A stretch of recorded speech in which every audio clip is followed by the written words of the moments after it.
Well, I'm absolutely delighted to be joined by a fellow colleague from WPP, Karen Blackett, who's the country manager for the UK. Karen, thank you very much indeed. My absolute pleasure. Just got off the plane. Yeah, it's really nice to see you here in Amsterdam. You're leading one of the sessions this afternoon on, Yes. On media. I want to ask you a few questions that are specific to that panel. Yes. First of all, and then we'll just sort of broaden the debate out. I think the topic of the panel is is mass media dead? Yes. Is it? No. I do think we are fixated in our industry because it makes very good headlines to sort of play off one thing against the other. So it's now all about digital and it's not about broadcast. It's now all about millennials and it's not about boomers. I think we have a habit in our industry of playing off one thing against the other, and absolutely not. Mass media is not dead. Personalisation is brilliant. It allows you to do things which is more engaging. It allows you to fine-tune. It allows you to help convert. But you can't do that without having built a brand first using mass media. So it's not either or. We operate in complex communication systems and you need both. So what's the balance then between the two? How do you work out? Well, it's all about your sources of growth. So I think that's the first thing, and what I'll be saying on the panel as well is that we're in the business of growth. Our clients are trying to grow, and it's about trying to work out where your sources of growth are. So if you have still got headroom in an audience which is buying from you, but there's headroom to get them to convert and buy more, that would allow you to think about more personalisation to tip them over to make sure that they then purchase. And it's about understanding their purchase intent, about understanding the different shopper journeys. But if it's about trying to make sure that we're bringing more people in, that allows you a different form of communication system and method, which is more about brand awareness and brand building. So it's about understanding where your sources of growth are and really interrogating your data to really understand who your existing customers are, but then not just talking to them because you want to bring more people in. So it's becoming sort of much more complicated than it is. It is. And look, it sounds a bit like an oxymoron, but the more data we have, the more humans you need as well, because data is brilliant and it allows us to look and find those signals which talk to us about purchase intent and where potential could be, but you still need that human intervention in order to really make sure that we're interpreting all those data signals. And it's not about the aggregate, it's not about the individual, yes. It's about the aggregate of the data signals, and it's about taking advantage of those. But it is complicated and it is a complex communication system. But is there a slight dichotomy within that? Because what we're seeing across the world, I think, is a big growth in programmatic buying. Look, I think the stat was about 85% of digital displays currently being brought programmatically, and I think it's brilliant. It allows you to do things at scale, it allows you to be efficient, but I always say that you want to make sure that you don't become culturally invisible. You want to ensure that, you know, a brand only exists in the head of another person, and you want to ensure that you're not optimising yourself into a suboptimal position. Yes, yeah. So that's really important. It is complicated. It's not easy.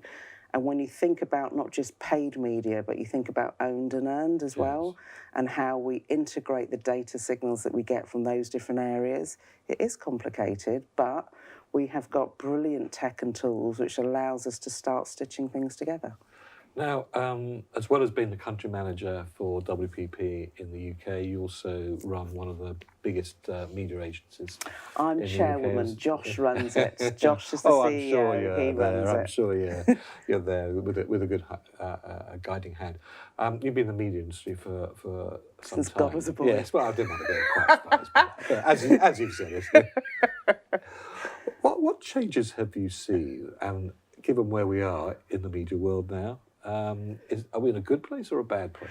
Look, I think the big debate, as well as the personalisation debate and what we can now do with all of the data signals that we now have, the big debate is about transparency and is about trust.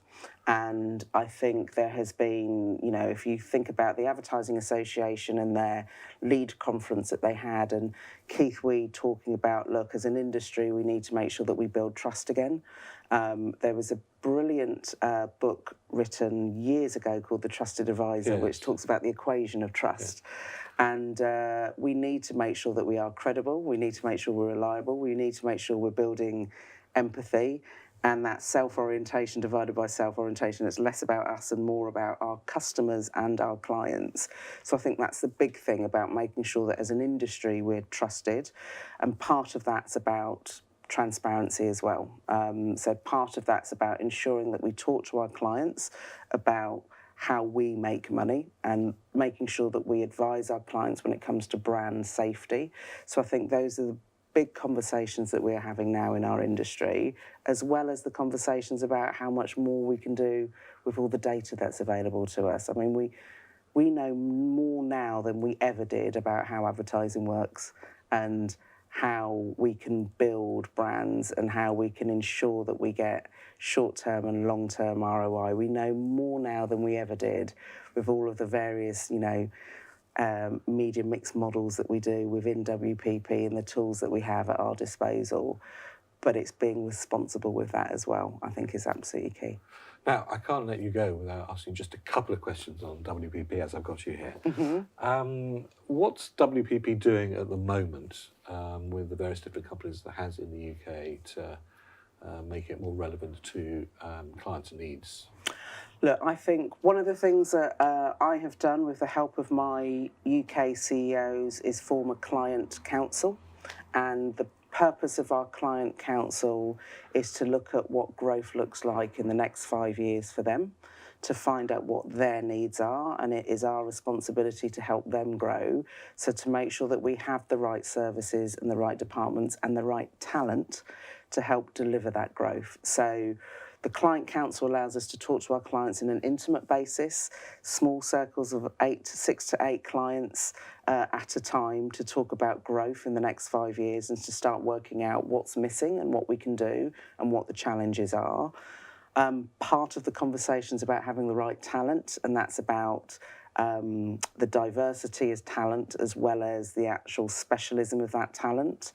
And part of what we've done as well, Mark Reed appointed Stefan in the Chief Technical Officer role, making sure that as WPP, we now are looking at a WPP tech platform, making sure that that platform is modular, that it is not just our data, but looking at our clients' first-party data, because that single view of our clients' customers is absolutely the holy grail, and that will help them with their personalisation. Well, finally, Karen, how would you describe, in just a few words, the times we're living in? When you walk out of your front door in the morning and get to the office, what do you feel? Is it? Oh, I would say I would describe optimistic, challenging, dynamic, and exciting. I think we're in exciting times. That's quite a nice way of leaving the house in the morning. A nice friend of mine to get into the office. Definitely. Well, Karen Blackett, Country Manager for WPP in the UK and Chairman as well of MediaCom. It's been an absolute pleasure, and I'm very looking forward to your session a bit later on. Thanks very much for joining us. Thank you very much. Thank you.